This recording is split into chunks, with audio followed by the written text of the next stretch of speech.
All right, everybody. Cheers and salutations. We're starting off our show. Sorry, I stuttered there for a second. We are starting off our show really on a good note because returning back to us on this platform is none other than one of the many co-founders of Indie News Network, somebody who's been helping out Hard Lens Media with our own Substack.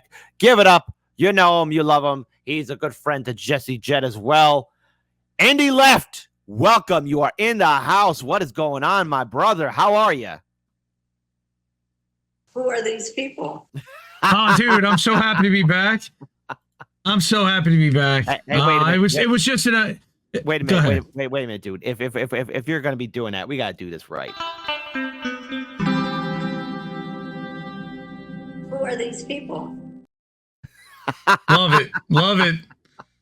Love it. Thank you, man. Really appreciate all the love, all the support you give to INN, to Indie News Network. Man. I see Angel Rivera's in the house. We got a dozen members of our network. I love it, including Jesse Jett, who performed live in New York City this weekend. Wow, that was so exciting.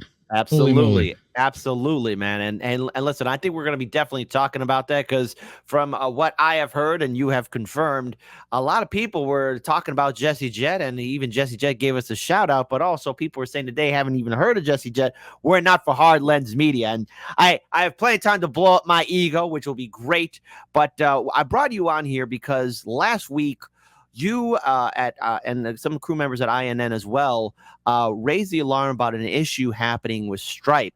And I had a chance to read this article and go over it on your Substack. And before I have you take the floor, I want to at least pull up the article here so everyone understands what I am referencing. Stripe, Substack, locals, monopoly. What's going on? What initially happened? Because I mean, it's one thing for me to read the article, but what started this whole thing off with Stripe? Because Stripe is basically essential so that content creators can get money in the bank for their content and their work. Because that's just how it is, folks. So what exactly happened, man? So Stripe, for those who don't know, is the largest payment processor for credit cards out there on the web or on the internet, and $95 billion worth of processing, I understand, or that's about what they're worth these days. So they have an exclusivity with Substack, with locals, with Buy Me a Coffee, with other websites. And what's happening is they're turning off their terms of service, were enabling them to turn off creators. And on Memorial Day, I saw a notification from the Last American Vagabond, or TLAV, Ryan Christian, Indie Media Award honoree, just like our friend Kit over there. So the Indie Media Awards honor all the best in independent media. Ryan is one of them. He's been doing this a long time, and he posted a note saying that as of June 10th, they were going to turn off his account, calling him a crowdfunder. And this really scared the heck out of me because Ryan does the same thing that Kit does. He does the same thing that we do. And Ryan is typically a canary in the coal mine. So if Ryan is getting hit with this, my concern is it's going to trickle down eventually and filter to us if we don't stand up and do something about it for him. Right. So I started to tweet people, and I immediately said, hey, Ryan, can you do me a favor and post this on Substack and tag the founders because they're very active, Hamish and Chris. So I started to get loud about this. Not very many people helped me and shared, though I'm really appreciative for those who did. After about a week or so, I had asked Ryan, had there been any update? He said, yeah, well, I tried to appeal and they rejected the appeal. Like, oh, crap.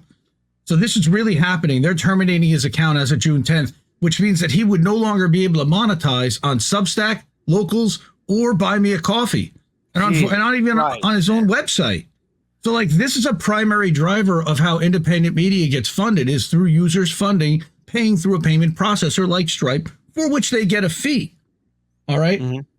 Now, so last week I wrote an article and I started to really do some homework about this, and I started to ask around, hey, is anybody else having problems with Stripe? And I was able to put together 10 cases just in 2024 of Stripe messing around with content creators. Wow. That's pretty interesting, right? Okay. So I assembled my receipts. I had put together an article, and not only did I put that together, but I started to look up, well, are there any alternatives out there to Stripe that Substack and these platforms could potentially also use as an alternative. All right. It's possible that PayPal, but I've heard of PayPal doing a lot of censoring as well. So PayPal, I immediately ruled out. But I started to look, are there other large global payment processors? Square could potentially be an alternative. And everybody, a lot of retailers use Square, and I think they're now called Block. And it's funny because the CEO of Block is also the person who used to be the CEO of Twitter, Jack. Mm-hmm. So, Stripe.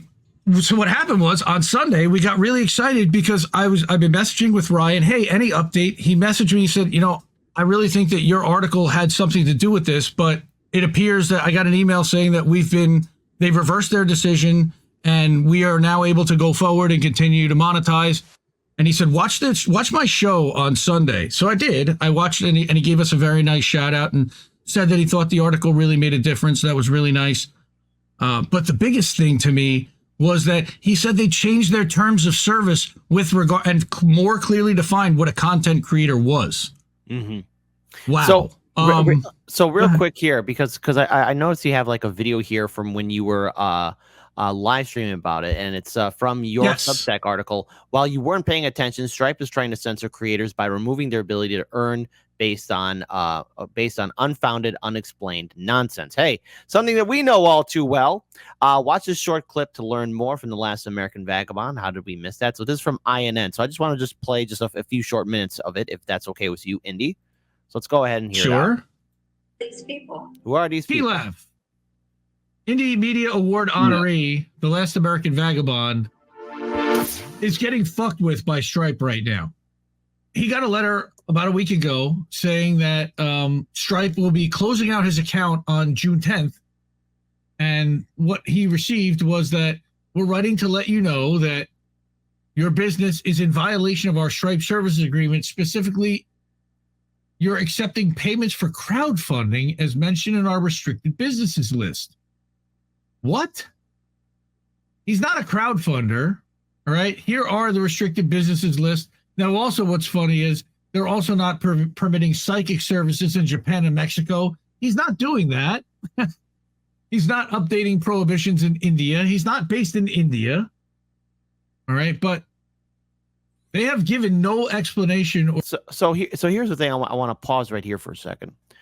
What I want to know is who has that ability to start smearing and, dare I say it, putting out this false information about The Last American Vagabond, the show, the creator, and everything else, because nothing's adding up. And everything that your article makes perfect sense in regards to why what Stripe did to him in the first place was complete BS. I mean, look, when your livelihood is threatened like this, I'm wondering who has that kind of push or pull. Was this a coordinated attack? Well, we get put on lists, apparently, because you know what? It's kind of funny. But if you saw yesterday, Snow Himbo, another INN member, tweeted out that INN's being censored by Linktree. Our Substack has been deemed as an unsafe URL. IndieNewsNetwork.substack.com is apparently unsafe. I've put in an appeal for them to review it, and I'm waiting for them to appeal that. But yeah, that's another, like, we're being censored all over the place, and it's because we're pushing back, against narratives. We're reporting heavily on the Palestinian people's struggle and on the ethnic cleansing and genocide happening there. Okay, and a lot of people don't like that. We report on our good friend Julian Assange, free Julian Assange. We report about how labor is not doing all the wonderful things that they claim that they're doing. There was another scandal that came out just today about that. We'll be talking about probably this weekend. Wow. And we cover a wide range of topics. And I'm so proud of INN, really. We're about 2.5 years old now. We're still a really young network. We're about to hit 2,000 subs on YouTube. Right. Everybody subscribe. But anyway, let's get back to the article. Sorry. No, it's perfectly fine. But I've also noticed, even here in this article too, look, folks, when I say the censorship is real, look, Stripe messaging a Canadian creator, Pundit Man, recently to provide verification requirements. Why are they requiring more personal ID? Are they going after hold on, I think I said that wrong. But right, anons like me, anonymous people. Like, do they want personal verification? They want to know who you are, even if you don't show your face. Right, and then there's also this Stripe rejecting some creator subscribers who are trying to upgrade their subscription. Then Stripe monetization is not available to all creators, which is very concerning right there. And then also this Yeah, Stripe that's a is, big one. Wait, let me go ahead. stop you there because Go ahead. there's a bunch of countries that Stripe doesn't operate in or won't allow creators to monetize. Somebody had actually DM'd me and said, look, it's basically the rich Western countries that are able to monetize because Stripe won't deal with the poorer countries in the global South. So we end up having to publish there basically for free. We have to tell them to come and support us through another method, which is technically in violation of Substack's terms of service because you're only supposed to be able to monetize through their providers so that they can profit and benefit from when you monetize. That's the deal with Substack. That's why they give you a platform to publish for free. And I'm perfectly fine with that agreement as long as they provide some modicum of choice to a payment processor, especially if their exclusive payment processor refuses to allow you to monetize with them. That's nonsense. Okay, so first of all, as doing this kind of content for independent news and journalism and commentary, we've been hit hard with the censorship, and especially during the lockdowns in 2020, and when you get shadow banned and all your content gets demonetized, it is very difficult for a lot of us independent media content creators to kind of dust ourselves off and okay, we're going to push forward because a lot of this stuff costs money, running streaming services, maintaining a website. I mean, you know this all too well. And when your ability to earn income is taken away from you, especially under false accusations or frivolous filings, this is like a death blow. And the thing is, the fact that you said, hey, we're all on a list. I mean, every one of us is on a list because all of our data and information is already out there. We've covered it so many times on our show, and you've done it as well on your show on how you have these social media sites and everything else selling our data and information to third parties or either that other groups that want to take our ID. And then once our ID is out there, well, and if anybody wants to, they could find out anything they want about you and what you do, and in turn make your life very uncomfortable. Mm-hmm. So okay. So now going on. It's a monopoly. They have way too much power. All right. It's one company. They're privately held. There's no regulation over these payment processors, and there's no competition. So they can basically do whatever they want. So and then also Stripe has canceled accounts they don't consider to be active enough. Liz Burton, for example, I can't make money anyway because Stripe canceled my account for lack of transaction, which is bullshit. And then, of course, I want to pull this up here as well, which was pretty unreal. Robert Malone. Yeah, that was a pretty big one. Yeah. Robert Malone. Sorry about I was looking for that. Had an issue with Stripe recently, which he made public and was then resolved within 2 weeks, which is BS. 2 weeks. It needs to be done like right away, where they were also requiring additional income verification and financial details, which seemed odd. Very odd. He literally had to crowdfund legal fees and sued Stripe and got them to back down on their request. They wanted more of his financial information. He's like, you're a payment processor. Why do you need to know anything about my income, where I'm earning it from, outside of where the payments that you're processing is coming from? This is ridiculous. And then then there's also Samara from the Conservative Liberty magazine, who also had some issues with Stripe as well, where Stripe froze their accounts. So all this stuff that's happening, I think a lot of us were like, okay, well, this is just business as usual. However, what the true case is that this happened. You guys actually got some great news, and it's probably because of your previous articles. So what happened? Yeah, so that's about a 9-minute clip that from The Last American Vagabond from the other day. But Ryan ended up, they apparently now it could be that they had been looking at this since April when they had first put out terms of service that mentioned a content creator as a separate category. It could be that they've been working on this for 2 months and it just happened to coincide with a bot catching Ryan within a couple of weeks and then them reevaluating their terms of service, putting out the new ones as of June, which is literally within a couple of days of him asking for that final appeal. I mean, it's suspicious, but it's possible that it all could just be coincidental. Ryan's belief and my belief is that this did get to the right people, to the point where they internally looked at this and said, yeah, this is probably wrong. We need to define this better because this is going to keep coming up on a legal basis, and we don't want to deal with the expense financially.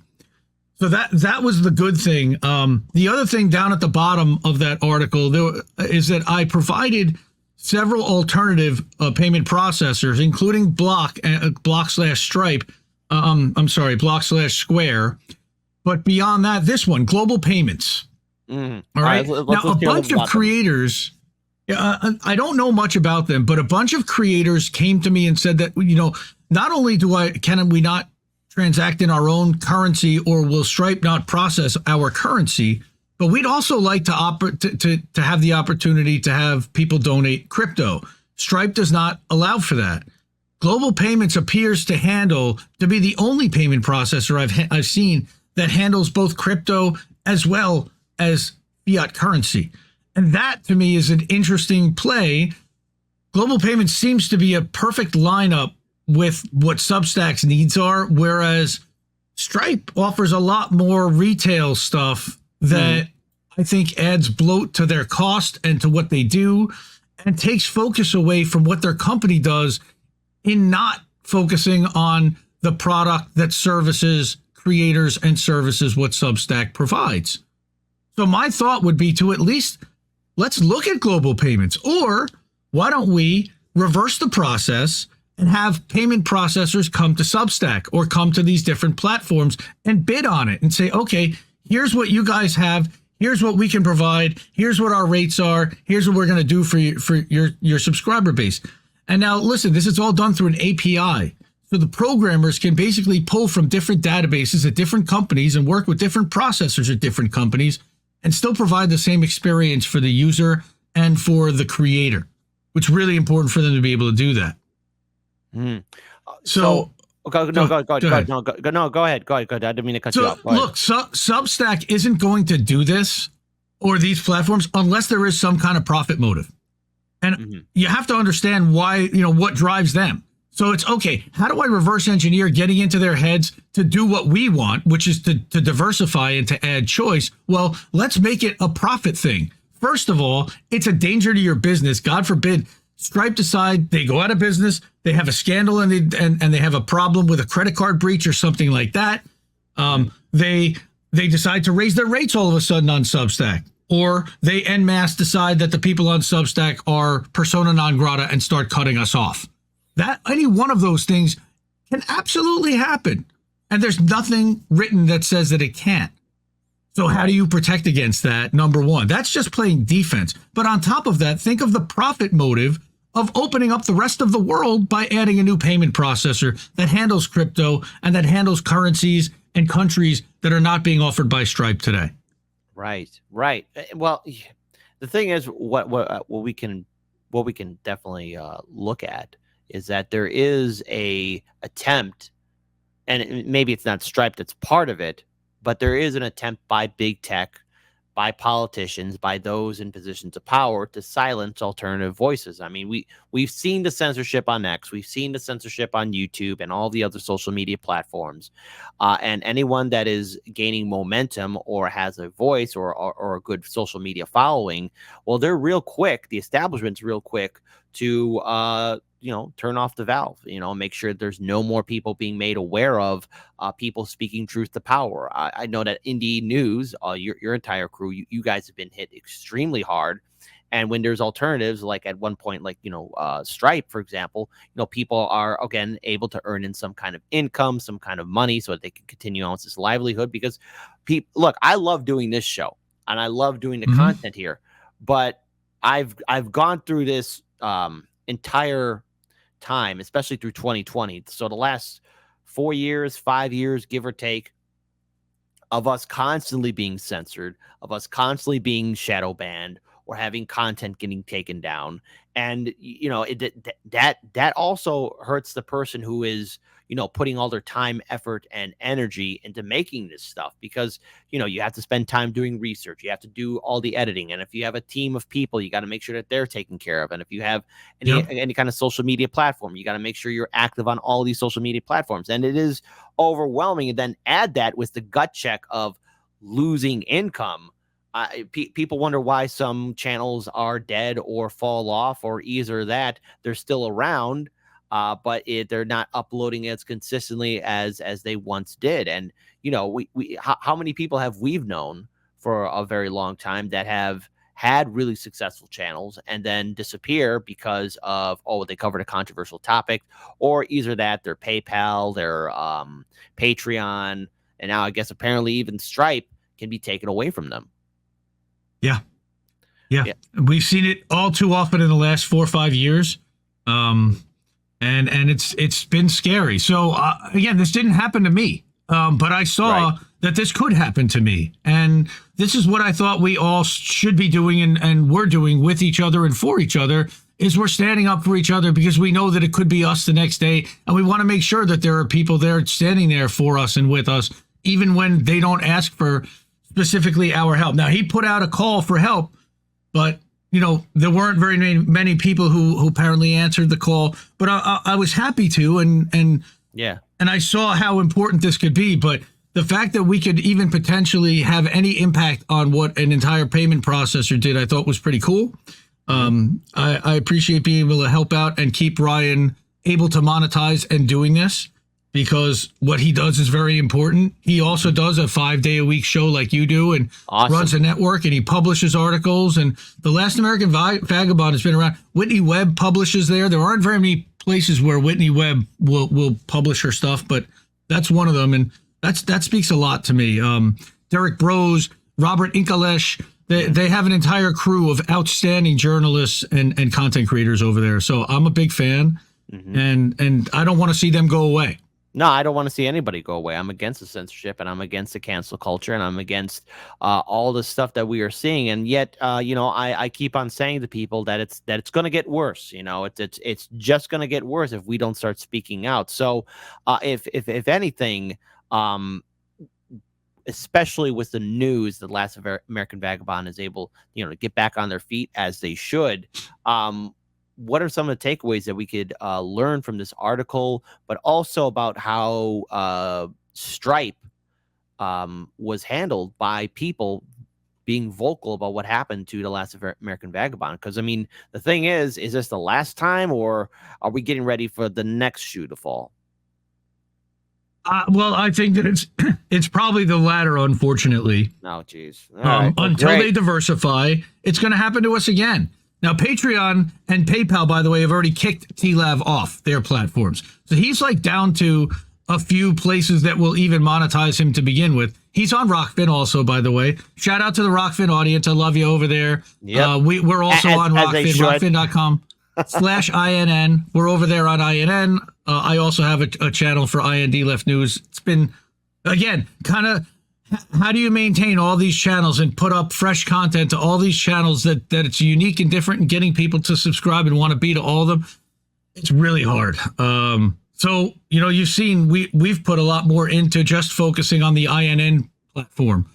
So, all our individual ones, we put our own content, like Angel uploads content to his channel and Snow Himbo does to theirs. And then I'm doing the network as well as my own, and they're doing that too. We're co-streaming to the network.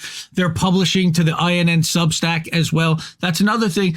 I think writing articles is just as, if not more, important to getting action done than making videos, because there's a ton of people making videos today, especially smaller creators. But an article can hit the right person, and all of a sudden you're off to the races. And I've kind of seen that here. Not only that, but being on the Substack platform and seeing that the owners and the co-founders are active there as well, and being engaged with them, and being able to know that they would actually see what I'm tagging them in, and would do something about it. That also means a whole lot. I think that there was some behind the scenes conversation between Substack and Stripe. I can't confirm that. Nobody's told me that. but it would make a lot of sense for Substack to see this happening and turn to Stripe and say, you guys got to fix this for us right now. You know, I do want to bring up one other comment here too. Let's see. Trans Gemini says it sounds like creators should campaign to Stripe to implement changes like the ones Indy suggested. So look, I mean, obviously, I want people to succeed, and these platforms that are at least able to help out people be monetized. You know, I mean, I want them to function properly so that, you know, people's livelihoods aren't then left up in the air. But I mean, this is a sign of the power of independent media, and really the power in which we can, you know, implement change and also stand in solidarity with each other. And I think solidarity is important because corporate media is failing miserably at its job empowering or informing people. So this is where we got to batter up and stand up for each other. So I'm glad that you guys at INN, I know that we tweeted this out and we shared it on our social media. You even shared it on our Discord. But, you know, the whole community needs to come together because, you know, if it's going to happen to one person, it's going to happen to all of us. I know all too well about the censorship. Indy, you know all too well about it. And I think it's important that we speak out and fight back. So this is a victory, but the war still continues on, and only one can win, and hopefully it's us. Hopefully it's us. So I want to switch things up around because there was a big event that took place in New York City, second place city for pizza. But oh no! Don't get into pizza wars with me, brother. Yeah. Okay. So, like, you know, I will tell you. I'm going to tell you a funny story about pizza. Next time you have Jesse Jett on, he will tell you that our friend Russell Dobular ordered the absolute fucking worst New York pizza you've ever had in your life. Oh, really? He did a disservice to the city. He disgraced New York pizza entirely. Okay, I'm going to get super New York here. But, oh, my God, I was embarrassed, all right? I brought this slop from 2 blocks away. It was in between shows. Oh, my goodness. So let's have a conversation. Let's set this up. Shame on Due Dissidents. Shame on you, Russell. Shame. Oh, my God. I knew it. You know, Russell's coming here in Chicago. So you know what? It is time New York gets welcome Chicago style. Shame on you, Russell. I'm calling out. I was embarrassed. The friendship. It was embarrassing. The friendship is over. So Jesse was offered the opportunity to perform live in New York City, his first New York City ever performance at Due Dissidence's live first ever live show. Now, they had done a campaign fundraiser a couple days earlier for Jose. That's right. And shout out to Jose, and I think Jimmy Dore was there too. Jimmy Dore was there. So there was a lot of people backing up Jose, and he did the impossible by actually securing ballot access in New York State, which is one of the most draconian states. I think Illinois is far worse, in my opinion, in regards for third parties to get on the ballot. So I mean, that was a fantastic feat onto itself. Yeah. Oh, sure. Well, look, the Greens couldn't do it in New York City, but it's a little different, I know. But no, he really worked his butt off and went door to door and had a ton of events. Good for him. I'm happy for him. And he did a good job on the panel, on both panels on Sunday. I got to give a lot of credit to the guys. But yeah, I mean, we were pretty surprised that they reached out to Jesse and said, we'd like to have you open our show. So we moved mountains to make that happen. And we appreciate all the support that we got from the INN family out there. To make that happen, Jesse ended up staying in my house and played with my kids, and it was awesome. Okay. Oh my God, they literally call him Uncle Jesse now. It's great. It's very funny. Yeah, like Full House Uncle Jesse. That's hilarious. So yeah, he performed 2 sets, 4 pieces each, 3 songs and a spoken word piece. And he opened each of the 2 shows at 2 and 7 p.m. at a small theater called the Producers Club Theater in New York City. And then the guys kind of did a live version of their stream and of their show. And I thought it was great. And they did 2 unique, different versions. They didn't do the same show twice. Mm-hmm. So they live streamed it. And then I got asked. I mean, I went there just to support Jesse. I did not go there to do anything else. And while I was there, Russell's putting the camera, his phone on a tripod and says, hey, would you mind kind of helping us out? I think I know how to operate a live stream camera and push the StreamYard, and so I was, I just sat there and yeah, so I operated the camera. I got to be a live stream cameraman for the day too. I got to work. All right, hey, of course. Hey, wait, you think you're going on vacation? Nah, Indy, that's not how it works, man. You're always working. WORKING, working. But hold on, because here's the thing. Because I know when I had Jesse on the show, he was really excited to go to New York City, and I'm really happy for him, and just how much attention his music is getting. And I know that Jesse has said, "Hey, look, man, I'm just."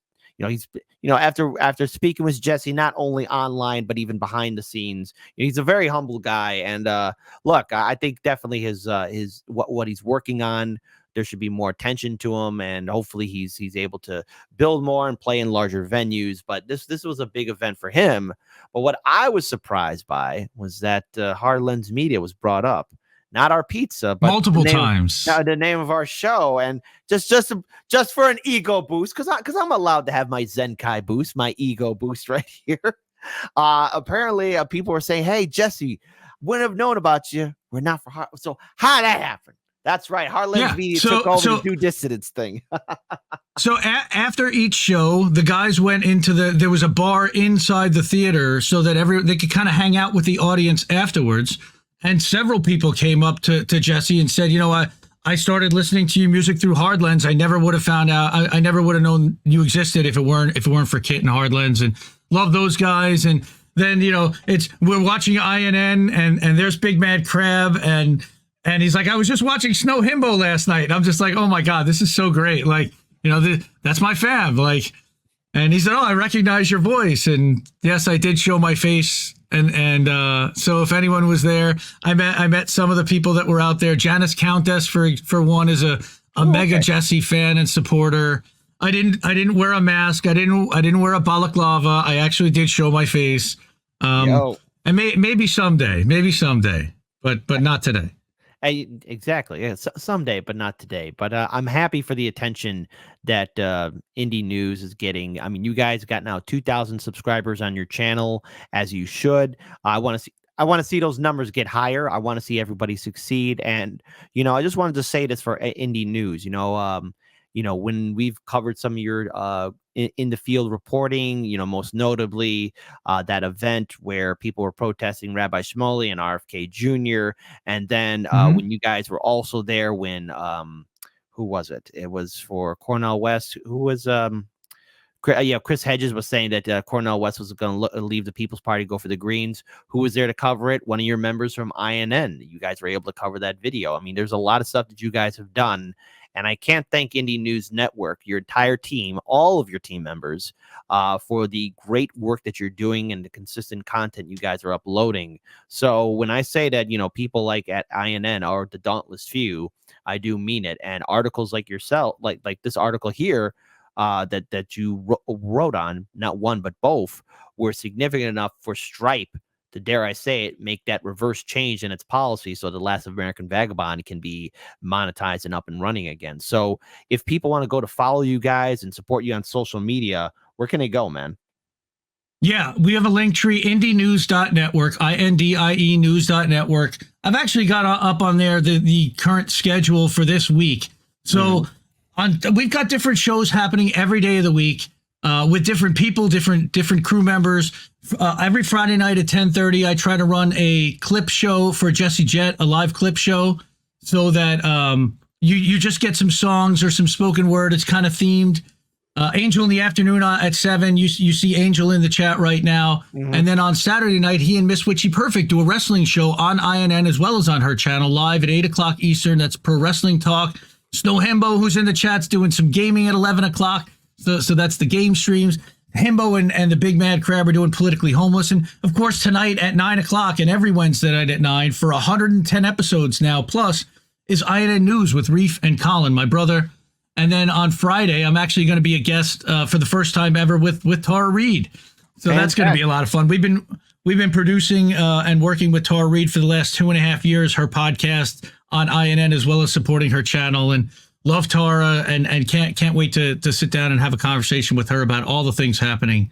She was at that St. Petersburg forum this week that there was a whole speech from Putin and BRICS. It was very, very interesting stuff that was happening there. So, yeah, that's our network. indienews.network. You can find all the channels. We've got merch there too. You can pick up some merch. I just made some new Angel in the Afternoon stuff the other day for Angel. I picked up an INN logo T-shirt the other day. Very cool stuff. And of course, again, we just love all the support from Hardlands. We cannot say enough about what you guys do to promote our network and to support independent media. And we want to support you and help each other to continue to do that, which is why I do the Substack and share it out. And I tell everyone about, that 5 days a week. How many other independent channels stream 5 days a week as a morning show? There aren't very many. There's a few, and I like a lot of them. There's a few, but we're just but none of them are from Chicago. It's Chicago's own. Chicago's own. Yeah, exactly. And I'm always glad to be promoting your guys' work. And plus, all the interviews that I've done have showed up also on our local TV show, Can TV. And I just found this out too, that apparently everyone really liked the last two previous Jesse Jet interviews, and this third one that we recently did. It should be slated for either this month or not this month, probably next month. That's going to be out there. And hey, people in Chicago are going to know about INN and Jesse Jet and all of his music. And just a side note too, I found out too that our show is on at 10 p.m. And from what I found out is the 10 p.m. time slot is when the controversial programs come on. So we have swearing, and that's when there's all the nudity shows come on. So we're nudity. Well, not Heartlands Media. I mean, come on. We keep it classy. We wear freaking pants. Come on, we got Kit in a kilt. Congrats on that, by the way. Come on, let's get to 1 million on Kick. We're almost there. We're so close. So close. Praise be to Saint Abachan. He give us and he take us away us, but right now he is give us. And so there you go. So in other words, Indy man, thank you so much for being on our show. Really glad that we could go over this article from Stripe. Send my best to the Last American Vagabond. I do want to send an invite to them to be on our show. And as always, the whole crew of INN, you guys have done fantastic work.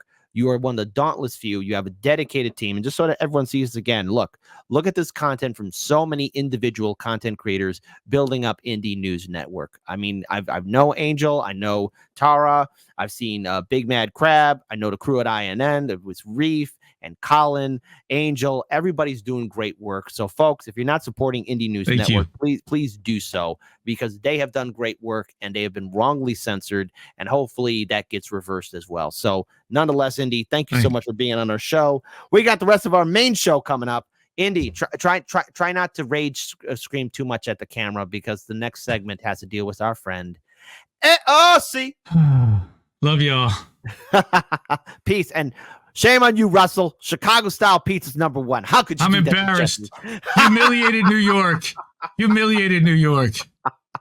We're winning. Chicago's winning. I guess this isn't such an awful place. Is that what you want me to say? You prove it's possible to sleep for days and to still think you're right here awake. The cost of living isn't much to make, but God, it's so hard to save. And when they told you everything was safe, were you safe?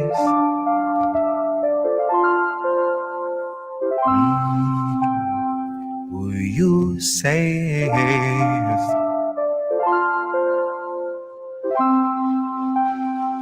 Were you safe?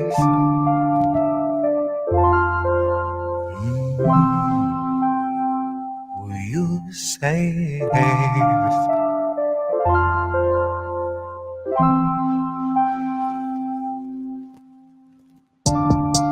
I guess this isn't such an awful place. Is that what you want me to say? You prove it's possible to sleep for days and to still think you're right here awake. The cost of living isn't much to make, but God, it's so hard to say. And when they told you everything was safe, were you safe?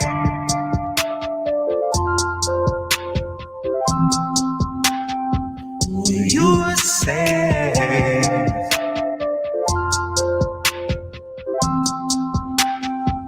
Will you save?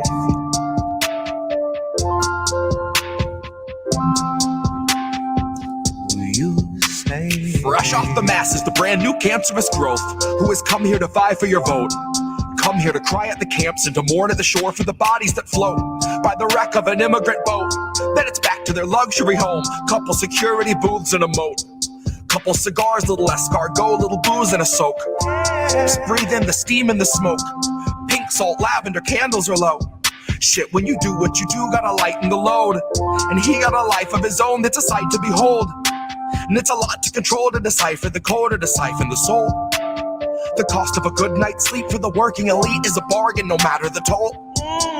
Worth any wager, and that comes straight from the mouth of the means to the goal that will swallow us whole. Ripe for the picking if you don't mind mold, and you know I don't. Maybe we're pleasantly prone, maybe we're taking a licking, compliantly ticking and ticking and ticking, but never explode.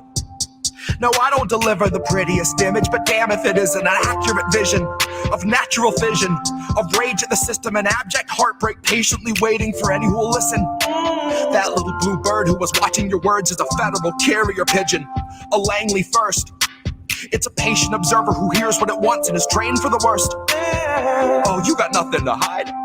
They'll be the ones to decide that after they root through your purse, after they read all your text, after they raid your apartment, confiscate all of its contents, then conjure up evidence out of the air on a wing and a prayer and malicious intelligence nonsense. Any presumption of innocence long since gone, right along with your comforts and constants. Historically, first they will come for the communists. So why in the fuck would I say I'm a communist? Well, it might be I love my community more than the monsters of opulence who are holding us hostage, who are vomiting promises. Might be I'm all done seeing our pensions and benefits harvested. Might be I'm all done watching the populace being disarmed in the guise of an armistice.